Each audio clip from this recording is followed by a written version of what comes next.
నమస్తే. నేను మీ కుప్ప పద్మిని. ఇన్నాళ్ళు మీ సపోర్ట్‌ని నాకందిస్తూ, మీ ప్రేమని నాకందిస్తున్న ప్రతి ఒక్కరికి కృతజ్ఞతలు. ఇప్పుడు చూడబోతున్న ఈ వీడియో కూడా ఖచ్చితంగా మీకు ఉపయోగపడుతుంది. లైక్, షేర్ అండ్ సబ్స్క్రైబ్ చేసి మీ ఇష్టాన్ని, అలాగే మీ సపోర్ట్‌ని నాకందించండి. అలాగే ఈ వీడియో పట్ల మీ అభిప్రాయాన్ని కామెంట్ సెక్షన్‌లో కామెంట్ చేసి నాకు తెలియచేయండి. నమస్తే. నమస్కారం. రేపటి విశిష్టతని ఒకసారి చూద్దాం. రేపు 11వ తారీఖు జాన్యువరి నెల 2025వ సంవత్సరం శనివారం. శ్రీ క్రోధినామ సంవత్సరం దక్షిణాయనం హేమంత ఋతువు ఉత్తరాషాఢ కార్తె అని వేసుకో వినోద్. రేపు పుష్యమాస శుక్లపక్ష ద్వాదశి తిథి ఉదయం 8:21 వరకు, తదుపరి త్రయోదశి తిథి రాత్రి తెల్లవారుజామున 6:33 వరకు, రోహిణి నక్షత్రం మధ్యాహ్నం 12:29 వరకు, తదుపరి మృగశీర్ష నక్షత్రం, శుక్ల యోగం ఉదయం 11:49 వరకు, తదుపరి బ్రహ్మయోగం, బాలవకరణం ఉదయం 8:21 వరకు, కౌలవకరణం రాత్రి 7:25 వరకు, తైతుల కరణం ఎల్లుండి ఉదయం 6:33 వరకు ఉంటాయి. సూర్యుడు ధనుసు రాశిలో ఉత్తరాషాఢ నక్షత్రంలో సంచరిస్తున్నాడు. చంద్రుడు వృషభ రాశిలో రాత్రి 11:55 వరకు, తదుపరి మిథున రాశిలో సంచరిస్తాడు. నక్షత్ర వర్జం సాయంత్రం 5:50 నుండి 7:22 వరకు. అమృతకాలం ఉదయం 9:27 నుండి 10:58 వరకు, మరలా రాత్రి 3:09 నుండి 4:32 వరకు. హైదరాబాద్ ప్రాంతం వారికి రేపు సూర్యోదయం ఉదయం 6:49 సూర్యాస్తమయం సాయంత్రం 5:59 చంద్రోదయం మధ్యాహ్నం 3:25 చంద్రాస్తమయం రాత్రి 5:16 అభిజిత్ ముహూర్తం మధ్యాహ్నం 12:02 నుండి 12:47 వరకు. దుర్ముహూర్తం ఉదయం 6:49 నుండి 8:18 వరకు.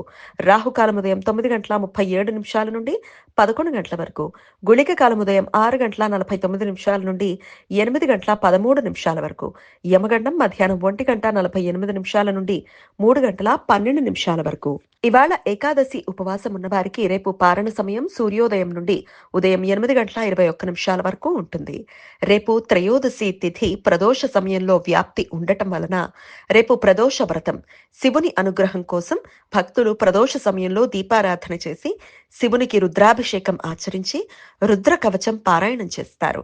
త్రయోదశి ప్రదోషం సోమవారం వచ్చినట్లయితే సోమ ప్రదోషమని, మంగళవారం రోజైతే భౌమ ప్రదోషమని, శనివారం రోజున త్రయోదశి వచ్చినప్పుడు శని త్రయోదశి ప్రదోషమని పిలుస్తారు. కాబట్టి రేపు శని ప్రదోషం లేదా శని త్రయోదశి. పురాణ కథల ప్రకారం శనికి శివుడు అధిదేవత అని, మన వ్యక్తిగత జాతకాలలో శనిగ్రహ ప్రభావంతో వచ్చే చిక్కు సమస్యలను శివుడు తొలగిస్తాడు అని నమ్మకం.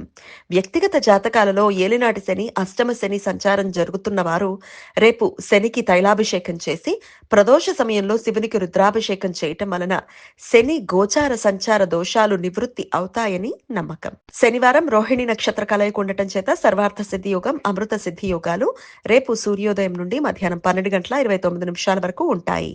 ఈ సమయంలో నూతన వ్యాపార ప్రయత్నాలు చేయటానికి, కొత్త పనులు ప్రారంభించడానికి, నూతన వైద్య విధానాలు ఆచరించడానికి అనుకూలం. రేపు మాస రోహిణి వ్రతం. జైన స్త్రీలు ప్రతి రోహిణి నక్షత్రం రోజు తమ భర్తల ఆయురారోగ్యాల కోసం ఉపవాసం ఉంటారు.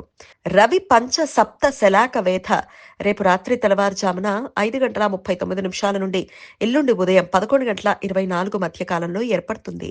రవి ఉత్తరాషాఢ నక్షత్రం 1వ పాదంలో సంచరించే సమయంలో చంద్రుడు మృగశీర్ష నక్షత్రం 4వ పాదంలో సంచరిస్తున్నప్పుడు ఈ వేధ ఏర్పడుతుంది. ఈ వేధ సమయంలో శుభకార్యాలు చేయడానికి అనుకూలం కాదు. గురు చంద్ర గ్రహాల మధ్య సమాగమనం రేపు తెల్లవారుజామున 4:43 ఏర్పడుతుంది. రోహిణి నక్షత్రంలో వృషభ రాశిలో ఈ 2 గ్రహాలు చేరువవుతాయి.